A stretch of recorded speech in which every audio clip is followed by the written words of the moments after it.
स्वागत है आपका नवोदय टाइम्स पंजाब केसरी में। मैं हूं दीक्षा शर्मा। देश प्रदेश की तमाम खबरों के साथ हम आपके समक्ष आ चुके हैं। शुरुआत करना चाहेंगे मौसम से, क्योंकि पहाड़ों पर बर्फबारी होने के बाद दिल्ली एनसीआर में ठंड का प्रकोप और ज्यादा बढ़ गया है। दरअसल यहां ट्रिपल अटैक की मार अब लोग सह रहे हैं। पहले प्रदूषण, फिर कोहरे का अलर्ट और अब ठंड की मार भी कम नहीं है। ऐसे में कई परेशानियों का सामना लोगों को करना पड़ रहा है। खास तौर पर यातायात पूरी तरह से बाधित हो गया है।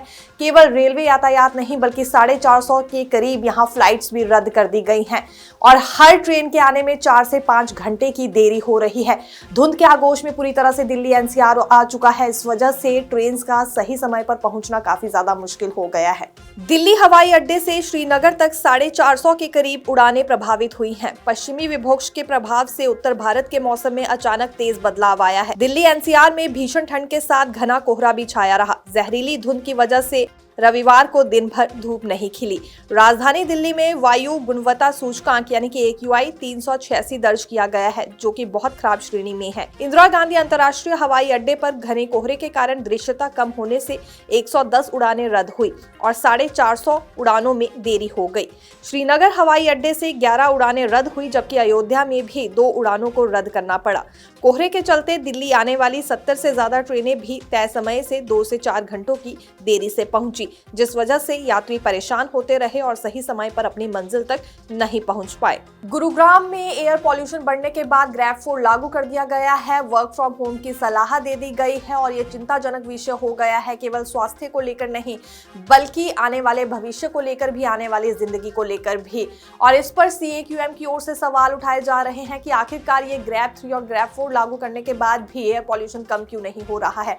क्या आपस में विभागों का समन्वय सही से नहीं बैठ पाया है और जवाबदेही में भी विभागों की ओर से कमी रह रही है, जिसके बाद ये लग रहा है कि सही से निर्देशों का पालन विभागों की ओर से नहीं किया जा रहा है।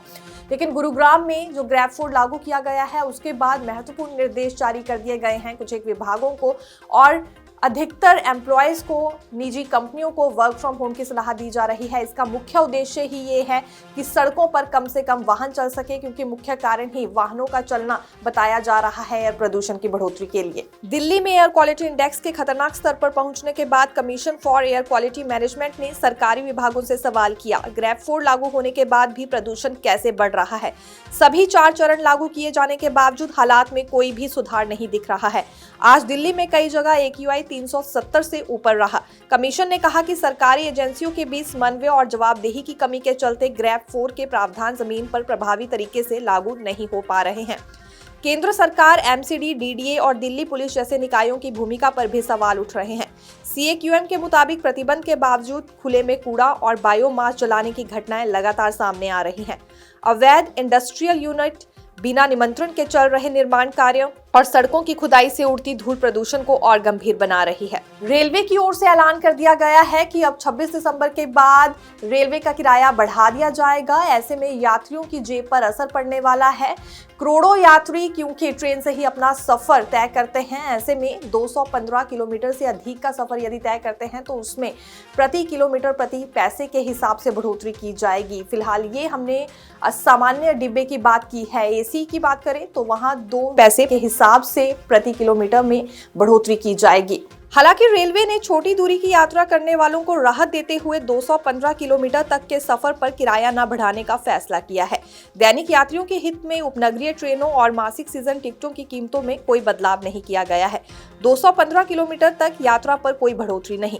रेलवे के अनुसार साधारण श्रेणी में 215 किलोमीटर तक की यात्रा पर अतिरिक्त किराया भले ही नहीं लिया जाएगा। इससे रोजाना सफर करने वाले यात्रियों और छोटी दूरी के यात्रियों की जेब पर भी कोई बोझ नहीं पड़ेगा। रेलवे का कहना है कि यह फैसला आम यात्रियों को ध्यान में रखकर लिया गया है और यह भी रेलवे ने लेकिन स्पष्ट किया है कि 215 किलोमीटर से अधिक दूरी की यात्रा पर साधारण श्रेणी में 1 पैसा प्रति किलोमीटर, जबकि मेल, एक्सप्रेस और AC श्रेणियों में 2 पैसे प्रति किलोमीटर की बढ़ोतरी होगी।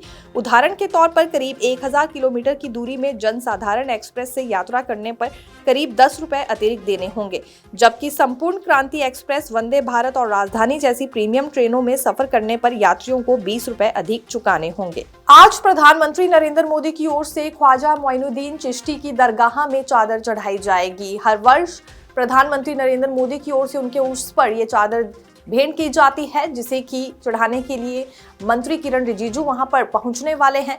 वहीं कांग्रेस की ओर से भी 24 दिसंबर को ये चादर पेश की जाएगी दरगाह में और सुख समृद्धि की कामना की जाएगी। वहीं बात करें उन लोगों की जो कि पाकिस्तान से यहाँ पर पहुंचा करते थे इस अवसर पर, तो इस बार नहीं आने वाले हैं, ये संभावना जताई जा रही है, क्योंकि पहलगाम अटैक के बाद सुरक्षा व्यवस्था और ज्यादा बढ़ा दी गई है।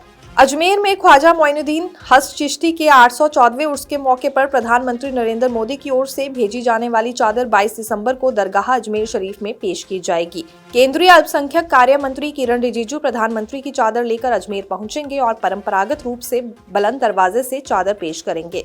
इसके बाद प्रधानमंत्री का संदेश भी पढ़कर सुनाया जाएगा। उर्स को लेकर दरगाह परिसर में तैयारियां अंतिम चरण में हैं और देश भर से जायरीन के पहुंचने का सिलसिला जारी है। उर्स के दौरान कांग्रेस पार्टी की ओर से दरगाह में चादर पेश की जाएगी। 24 दिसंबर को कांग्रेस नेताओं और कार्यकर्ताओं का एक प्रतिनिधि मंडल दरगाह पहुंचकर चादर पेश करेगा। इस बार उर्स के दौरान एक अहम बदलाव सामने आया है। ऑपरेशन सिंदूर और पहलगाम जैसी घटनाओं के बाद भारत पाकिस्तान के रिश्तों में आई तल्खी के चलते इस बार पाकिस्तान से आने वाले जायरीन उर्स में शामिल नहीं होंगे, ऐसी जानकारी भी मिल रही है। आमतौर पर हर साल बड़ी संख्या में पाक जायरीन अजमेर शरीफ पहुंचते हैं, लेकिन इस बार उनकी गैर मौजूदगी की संभावना जताई जा रही है। इसे देखते हुए जिला प्रशासन ने सुरक्षा व्यवस्था और सतर्कता बढ़ा दी है।